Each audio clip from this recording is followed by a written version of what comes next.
Alors, on est arrivé donc à la deuxième partie de cette séance, partie consacrée spécialement au lexique. Alors, je vous ai déjà dit dans l'introduction de la première partie que l'évolution du moyen français est importante, surtout pour ce qui concerne les innovations lexicales. Donc, on assiste dans cette période à une introduction massive de nouveaux mots, en particulier de mots dérivés directement du latin. Donc, la partie lexicale d'aujourd'hui, on la consacrera justement au latinisme et aux formes savantes et aux différentes possibilités de introduction, de transformation, de modification de ces mots. Juste à la fin de la partie lexicale, je vous donnerai avec une fiche phonétique les éléments de changement phonétique qui sont typiques du moyen français, mais qui sont, comme vous verrez, très peu et très simples. Donc, on peut commencer avec la partie lexicale en parlant justement de qu'est-ce que c'est qu'une évolution graphique savante.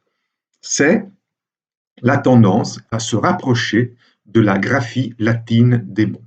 Donc, dans certains mots qui existaient déjà en ancien français, on assiste à un changement, une modification graphique dans laquelle on essaie de rapprocher le mot à sa forme latine, mais cela uniquement d'un point de vue graphique, puisque dans la prononciation, on continue à prononcer les mots tels qu'on les prononçait en principe en ancien français. Alors, l'évolution graphique savante, en réalité, n'est pas une invention du moyen français. On assiste à quelques adaptations formelles qui sont précoces et qui remontent, par exemple, au XIIe siècle. Alors, vous voyez là, notamment, un mot d'ancien français tel que le mot « est simple », qui s'écrivait en ancien français avec deux S pour indiquer le S dur, le S sourd, qui est modifié d'un point de vue graphique en introduisant un X à la place des deux S. Pourquoi ce X? Parce que justement, dans l'étymologie latine, le mot était écrit avec un X. On l'écrivait exemplum. Donc, il y a là un changement qui n'est pas un changement phonétique, puisque la prononciation est exactement la même, mais c'est un changement graphique. Même chose pour ce qui concerne le mot monde. Alors, dans l'évolution normale, euh, évidemment, latine, le mot latin était mundum, donc le M final et le U final disparaissaient comme, vous savez, à cause de l'évolution phonétique, le mot se terminait par un T. Mais on a recréé au XIIe siècle une forme analogique refaite à partir du mot latin. Donc à la place du T final, on a ajouté un D et puisque on ne peut pas prononcer un D sonore sans l'appui d'une voyelle, on a réintroduit aussi une voyelle. D'où le fait que ce mot, qu'en français médiéval s'écrivait monte avec un T final, est devenu monde graphique et continué jusqu'à nos jours. Même chose pour ce que vous voyez, le mot nourriture, par exemple. Le mot nourriture était écrit non-retour en ancien français, mais ce E central, qui est l'évolution normale du I latin, est restauré en tant que I dans une graphie savante. Donc, ce mot qui maintient une certaine évolution, puisque le mot latin était nutrituram, donc il y a toujours une certaine évolution, mais on remplace en tout cas un élément qui est le E du milieu, qui est reconverti en I pour reproduire la graphie du latin. Évidemment, ce phénomène de relativisation graphique, comme je vous ai dit, devient de plus en plus importante de plus en plus important dans la période du moyen français. Et là, vous pouvez constater un phénomène intéressant, ce que je vous avais anticipé, là je vous en donne des exemples pratiques.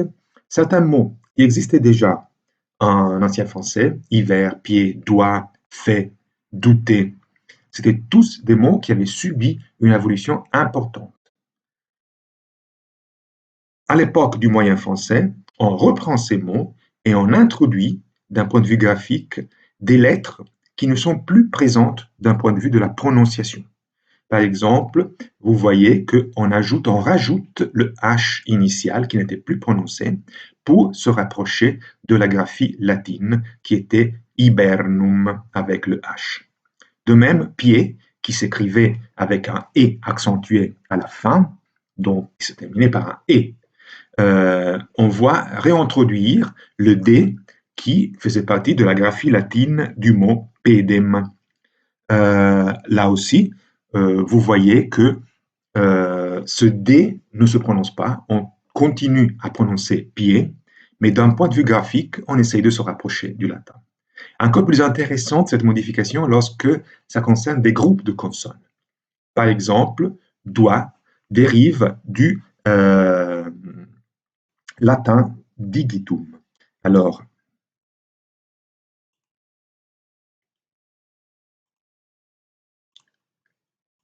je vous donne un exemple. Ça, c'est le mot tel qu'il était écrit en latin. L'évolution normale en français médiéval est la suivante. Doigt, donc sans le G, mais parce que le G, dans la transformation des groupes de consonnes, avait été absorbé et éliminé. Or, en français, en moyen français, on réintroduit ce G qui n'a aucune influence du point de vue de la prononciation. On continue de prononcer doigt, mais que de point de vue visuel, graphique, nous rapproche du mot latin. Donc vous voyez que c'est un phénomène intéressant tout de même, puisque nous avons là, quelque chose de très particulier de cette période. Alors, revenons à un autre fichier lexical pour terminer avec les deux derniers exemples, fait et douter. Là aussi, c'est un phénomène qui concerne les groupes de consonnes. Donc, fait était écrit fait, fait-A-I-T en ancien français. Et encore une fois, on réintroduit ce C parce que en latin, le mot est écrit factum. Alors là, vous voyez un exemple dans lequel ensuite on est revenu à la graphie de l'ancien français. Donc dans certains cas, on a maintenu en français moderne la graphie latinisante introduite à l'époque du moyen français. Dans d'autres cas, comme l'exemple de fait, on a préféré simplifier et revenir à la graphie du français médiéval. Même chose pour douter. Douter était écrit avec un T, tout simplement, en ancien français. Au moyen français, on réintroduit un B parce que ce B faisait partie de la forme latine du mot dubitare. Donc, le B était présent dans la graphie latine, il est réintroduit d'un point de vue graphique en moyen français. Encore une fois, l'anglais, la langue anglaise, nous témoigne, par contre, en fixant son lexique à une époque qui était vraisemblablement l'époque même du moyen français, l'anglais, en introduisant certains mots d'origine française, d'origine latine, donc dans son lexique, a gardé, a maintenu la graphie savante. Donc, on a fact, depth, describe, avec des formes qui sont proches de la graphie typique du latin, qui était la même graphie du moyen français. Donc, encore une fois, la langue anglaise est un témoin privilégié de l'étape ancienne, de l'état ancien de la langue française. Et cela est extrêmement intéressant. Alors, dans certains cas, dans cette manie, pour ainsi dire, de se rapprocher de la langue latine, on réintroduit des consonnes qui sont tout à fait redondantes. c'est-à-dire qui ne sont pas du tout nécessaires pour rétablir, comment dire, la graphie du latin. Par exemple, comme vous voyez, dans le mot fabam, latin, le B avait évolué régulièrement en V.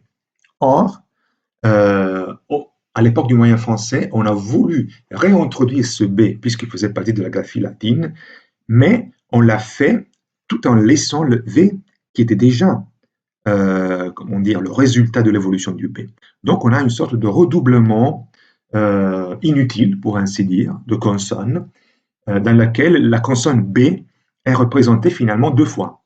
Une fois dans son évolution en V, et une autre fois réintroduite d'après la graphie latine. Même chose, comme vous voyez, exactement le même phénomène pour le mot recevoir. Pour le mot recevoir, dans lequel le P, encore une fois, avait évolué naturellement en B et ensuite en V, mais on a voulu tout de même appuyer ce V par un P qui rappelait le P du latin. Dans ces cas, comme vous voyez, puisqu'il s'agit là d'interventions redondantes et inutiles, tous ces phénomènes n'ont pas été conservés en français moderne, mais sont typiques de la graphie du moyen français. Un autre phénomène que vous trouvez dans tous les textes du moyen français, c'est le verbe savoir. Alors, le verbe savoir, en réalité, dérive du latin sapere, sapere,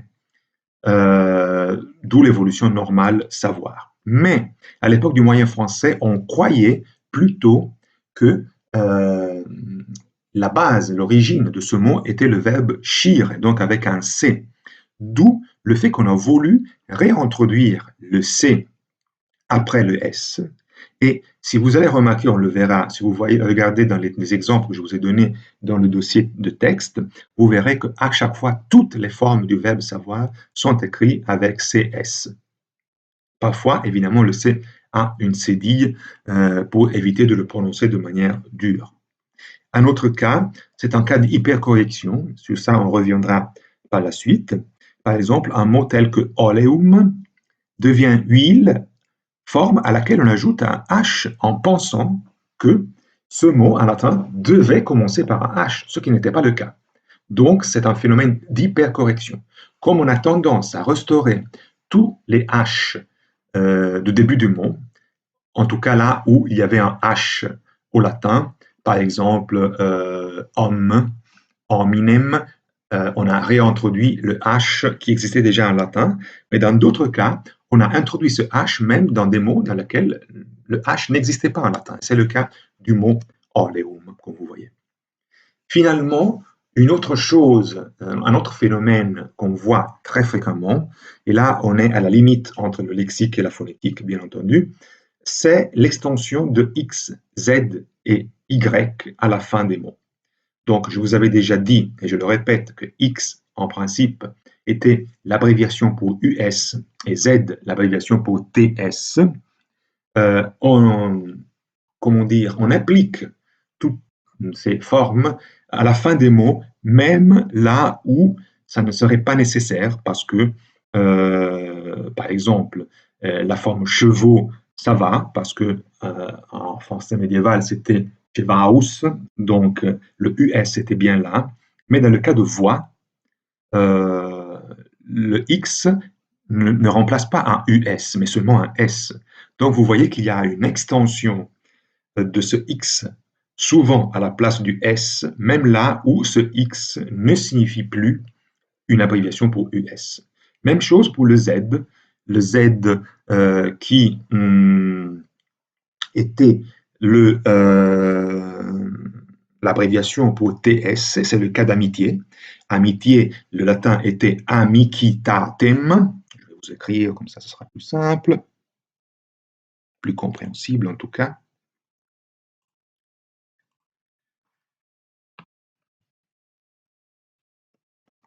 Voilà, c'est ça la base.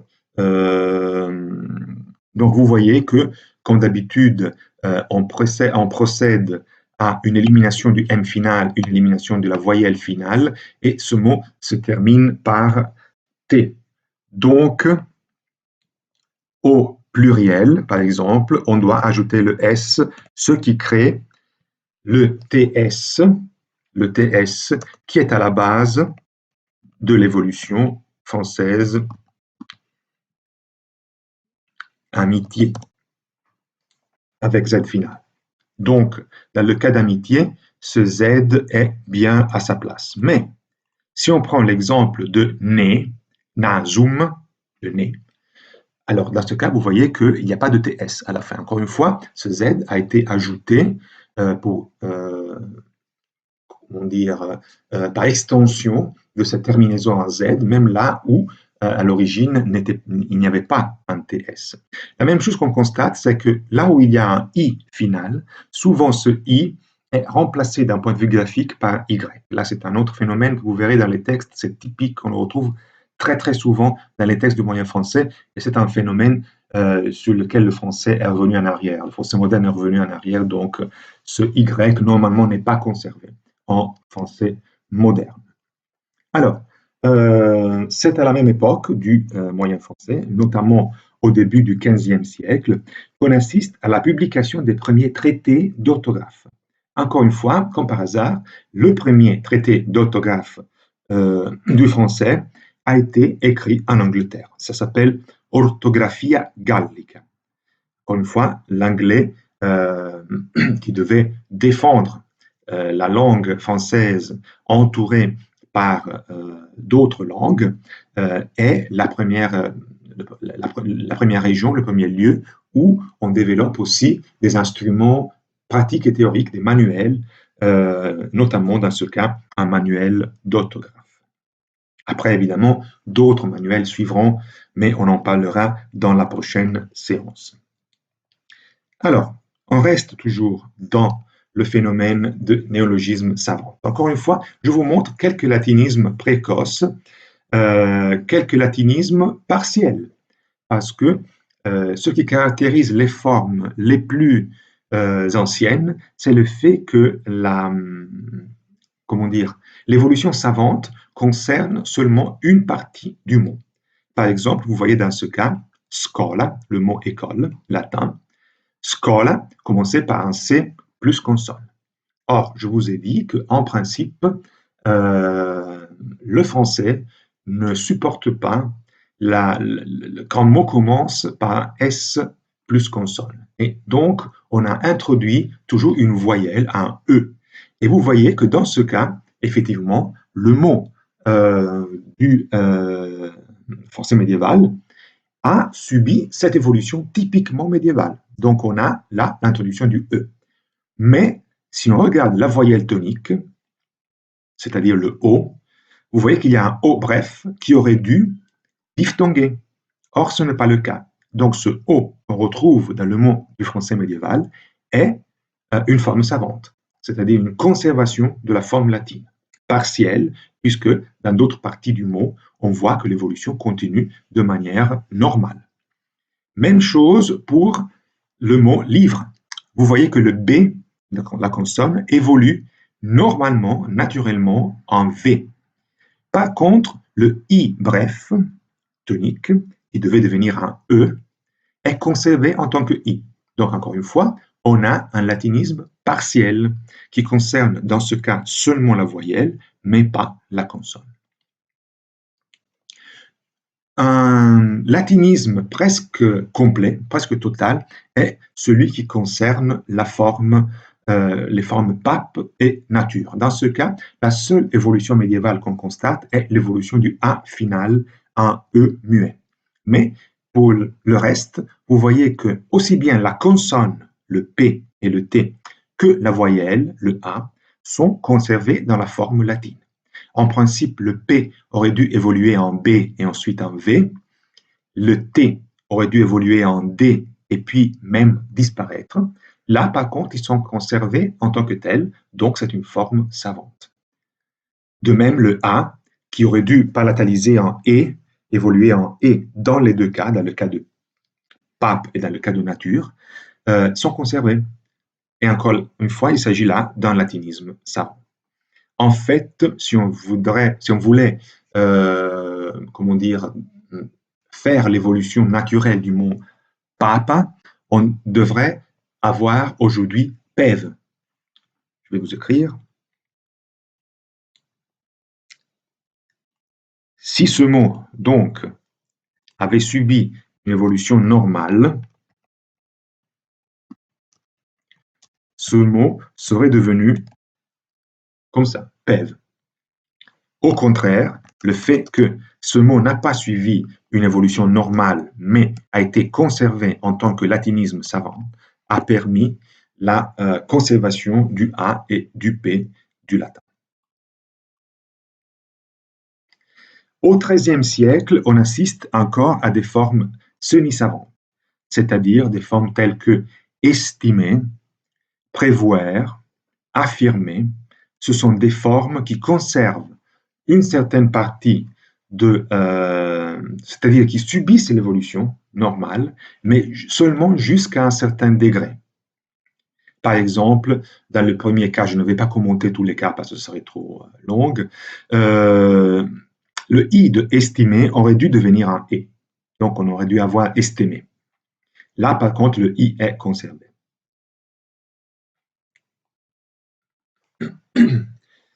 Mais, encore une fois, je répète, c'est à l'époque du moyen français qu'on assiste à une véritable invasion du latinisme. Et cela à travers deux voies possibles. D'un côté, il y a une possibilité d'attribuer un sens étymologique à une forme qui avait subi une évolution sémantique, c'est-à-dire une forme latine qui avait évolué et qui avait changé de signification aussi, et à cette forme, on ajoute une deuxième forme issue de la même origine latine, mais avec une graphie savante et avec une signification qui reprend la signification du latin. L'autre voie pour créer des formes savantes, c'est une création de formes nouvelles, tout court. C'est-à-dire on prend un mot latin et on le modifie tout légèrement pour le francisé, pour ainsi dire, mais on le conserve tel quel dans la langue française. Alors, voyons par exemple le premier cas, la réattribution du sens étymologique. C'est un exemple que je vous ai déjà donné et que je reprends, l'exemple du latin fragilem. Le mot existait déjà en français médiéval, avait subi une évolution, fragile, fragilem avait le sens de fragile actuel, mais dans l'évolution médiévale, il avait changé de signification. Il avait assumé un sens de peu vigoureux. Or, le vide qui s'était créé, c'est-à-dire le manque d'un mot avec la signification de fragilem, a impliqué qu'à l'époque du moyen français, on a repris la forme latine, on l'a juste adapté en éliminant le M final, et on a introduit ce mot nouveau, pratiquement, en reprenant le sens original du mot fragilem. Du coup, nous avons, en français moderne, deux mots qui sont dérivés de la même racine latine. Le premier mot, frêle, qui a évolué d'un point de vue phonétique et d'un point de vue sémantique en changeant de signification. L'autre mot, qui a été réintroduit au XIVe siècle en tant que forme savante et qui a repris le sens du mot latin. Pour ce qui est du forme moderne, ce sont des formes surtout utilisées d'un point de vue scientifique, philosophique, etc. Et là, vous en voyez certains exemples et vous pouvez constater que dans le premier cas, par exemple, nous avons là un mot à la base, le mot latin à la base de spéculation est le mot speculum, qui s'est perdu dans l'évolution médiévale normale et qui a été remplacé par le mot miroir. Donc la forme speculum, le sens de la forme speculum a été hérité par la forme miroir française. Mais le mot speculum lui-même a été réutilisé pour donner d'autres formes telles que spéculation. On voit bien qu'il s'agit d'une forme savante dans le latinisme parce que, évidemment, la forme speculum aurait dû évoluer de manière plus importante et donner, par exemple, espei. Ça, c'est ça. Speculum aurait dû devenir espei. Vous voyez, par exemple, qu'il y a un mot qui commence par un S plus consonne, ce qui n'est pas normal dans l'évolution phonétique du français.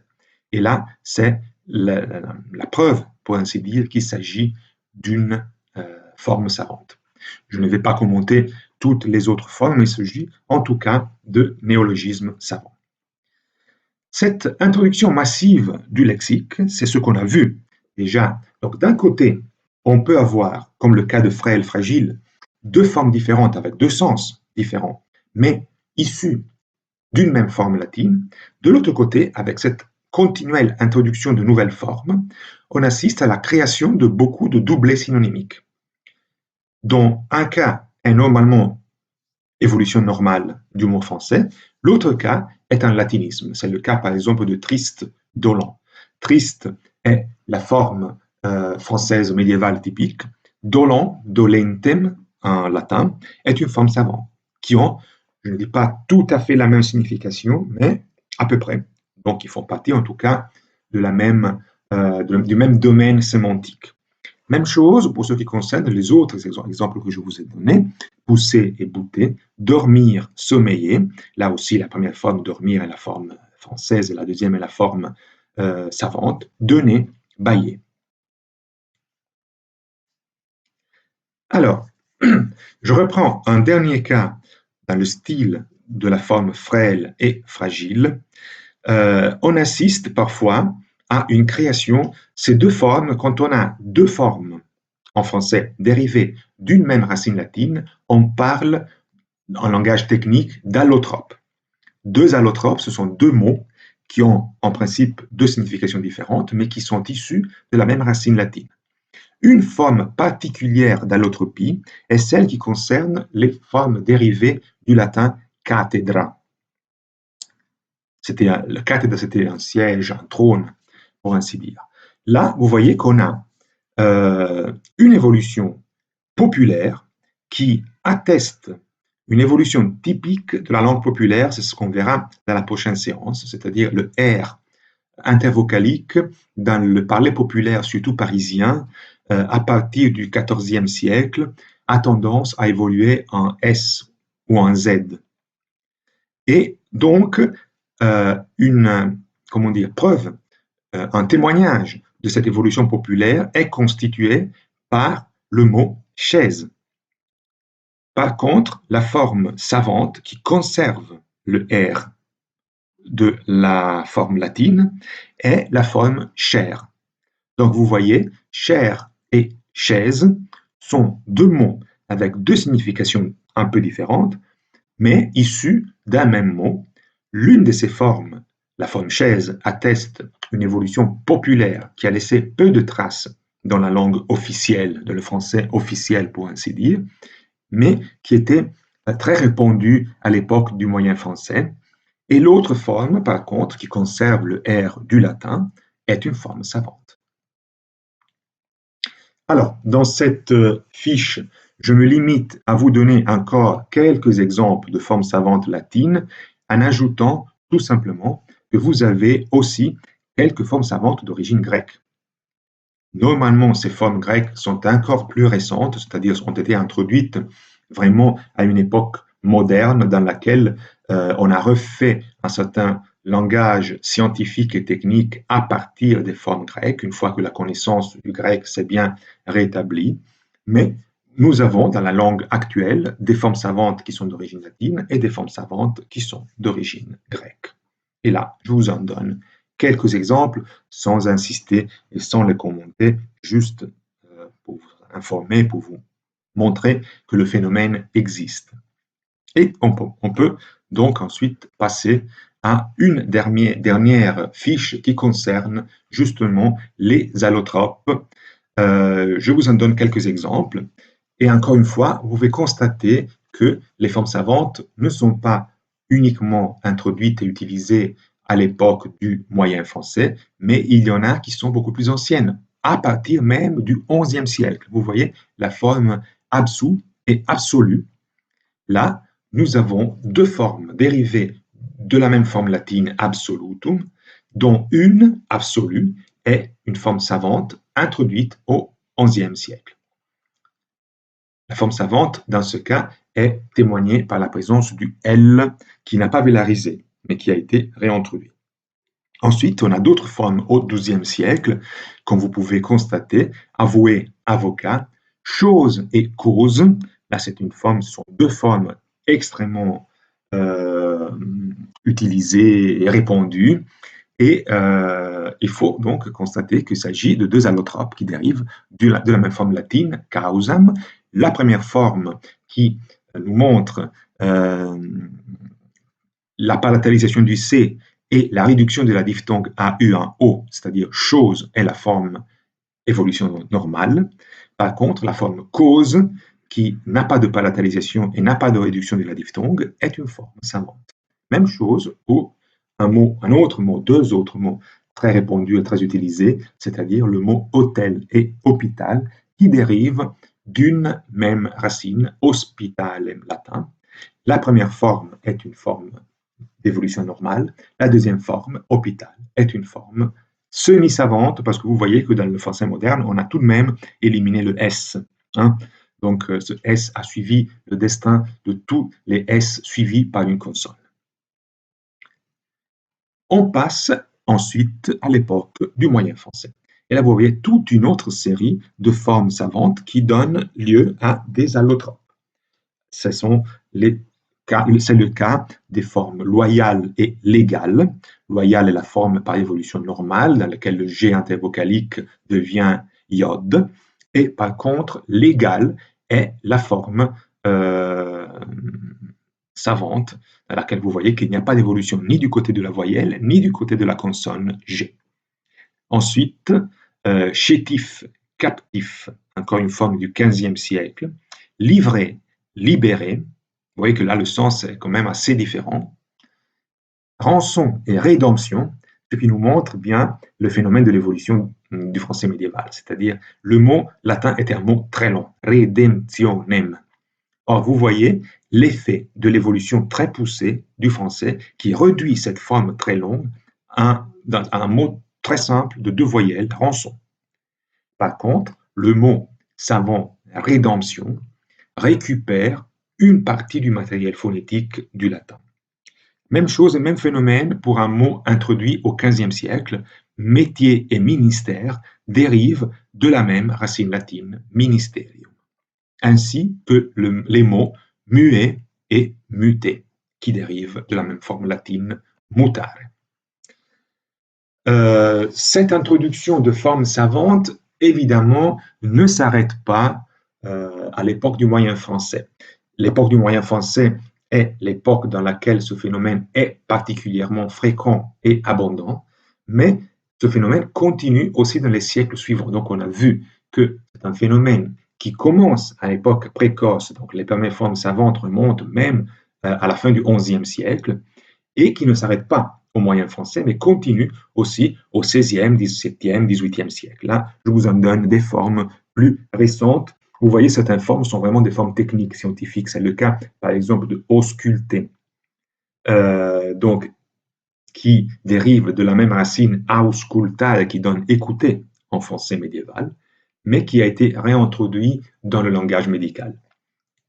Même chose pour droit et direct, autre forme introduite au XVIe siècle, répit, respect, et aussi, là, je termine avec une forme beaucoup plus récente, une forme introduite au XVIIIe siècle de la langue française, c'est la forme strict, qui est un latinisme dérivé du latin strictum, qui avait déjà donné un autre mot à la langue française par évolution normale, qui est le mot étroit. Et je termine avec une curiosité, un cas assez spécial, dans le sens que dans ce cas, vous avez un même nom, le nom de la déesse Vénus, qui a donné lieu à deux formes différentes savantes, c'est-à-dire récupérées du mot latin, mais une fois au XVe siècle, la forme dérivée de l'accusatif, vénérien, donc ça vient de vénérem, forme de l'accusatif, donc forme du cas complément. Et une autre fois au XIXe siècle, fondée sur le nominatif, c'est-à-dire sur la forme du cas sujet, Vénus. Et nous avons vénusien. Donc c'est un cas assez unique d'allotrope dérivé d'une seule forme latine, mais de deux cas différents de la déclinaison latine. Donc le premier cas vénusien du cas sujet nominatif, et le deuxième cas vénérien du cas complément accusatif. Voilà, donc on approche à la fin de la partie lexicale et je voulais donner un exemple un peu plus approfondi de l'évolution d'un de ces mots qui donne lieu à des allotropes, à deux formes différentes, et c'est le mot latin hospitalem.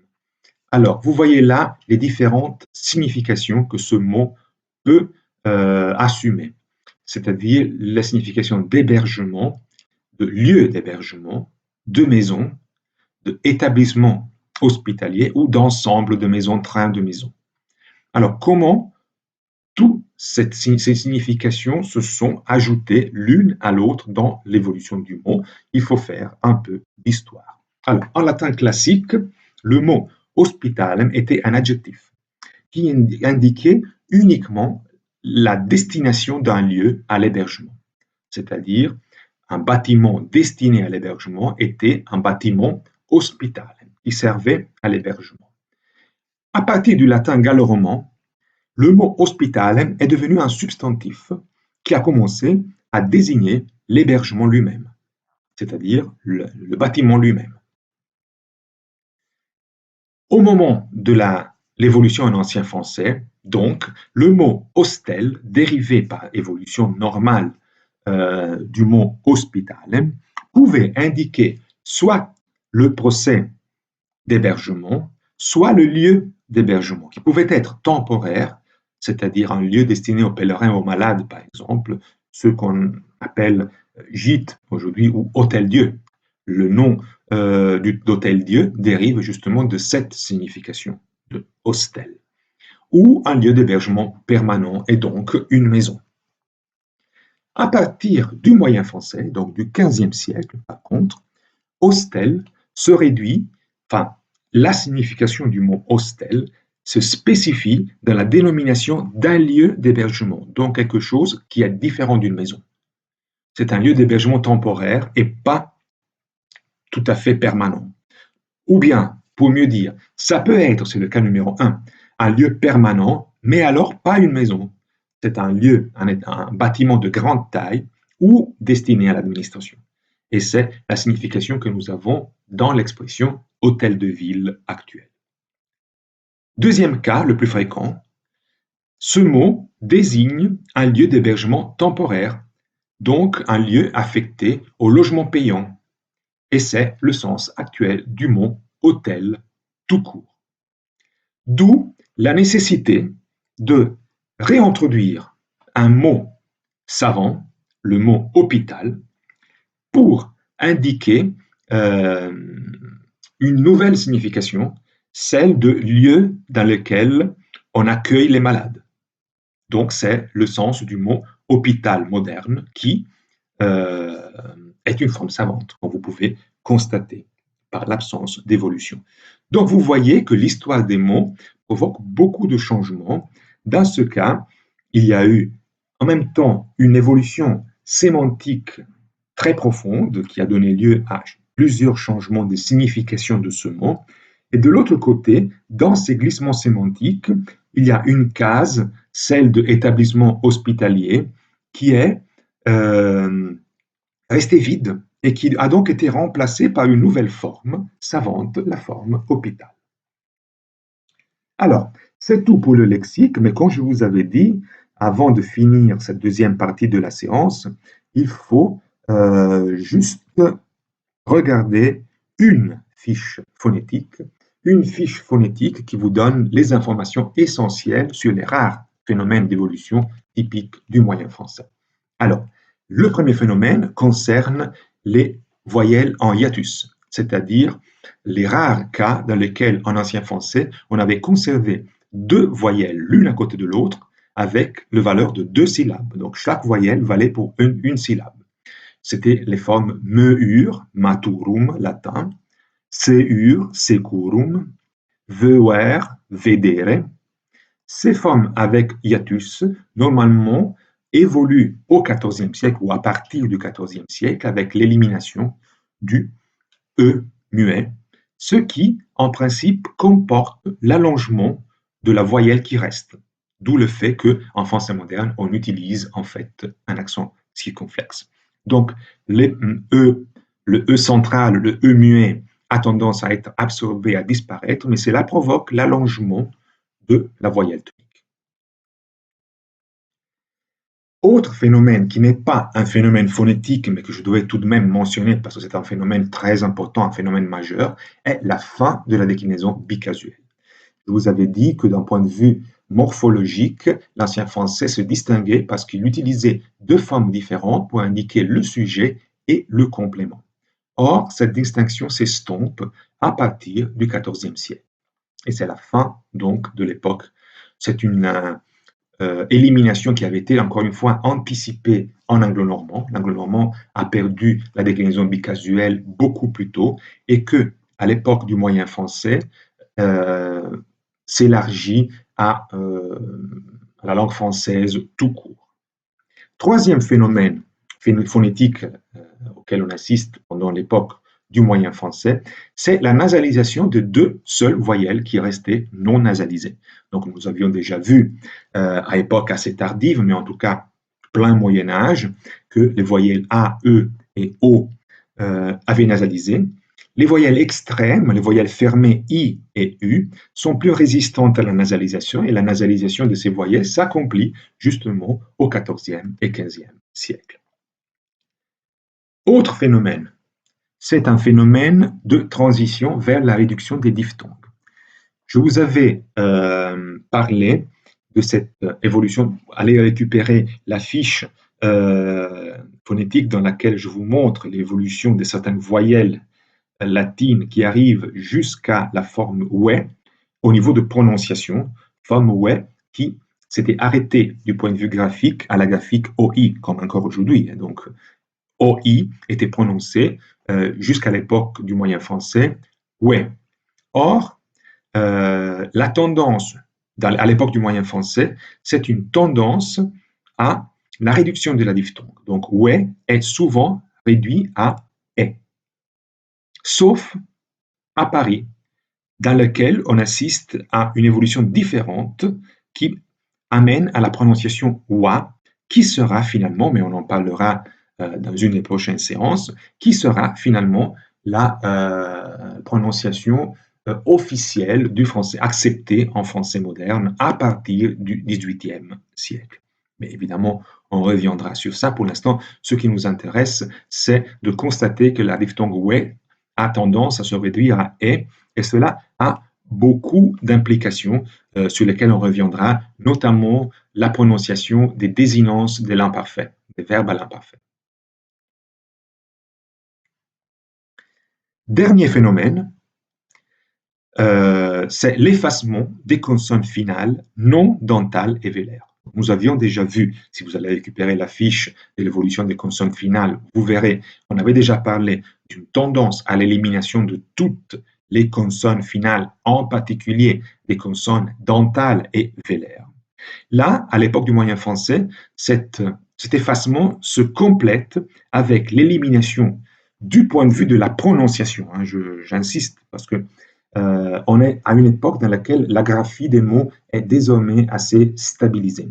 Donc, encore aujourd'hui, comme vous voyez, le P et le F de drap et de serre restent au niveau graphique, mais on élimine ces consonnes finales du point de vue de la prononciation. Voilà, alors c'est tout aussi pour cette deuxième partie. Il nous reste donc à voir seulement la troisième partie de la séance consacrée à la présentation de quelques textes du moyen français.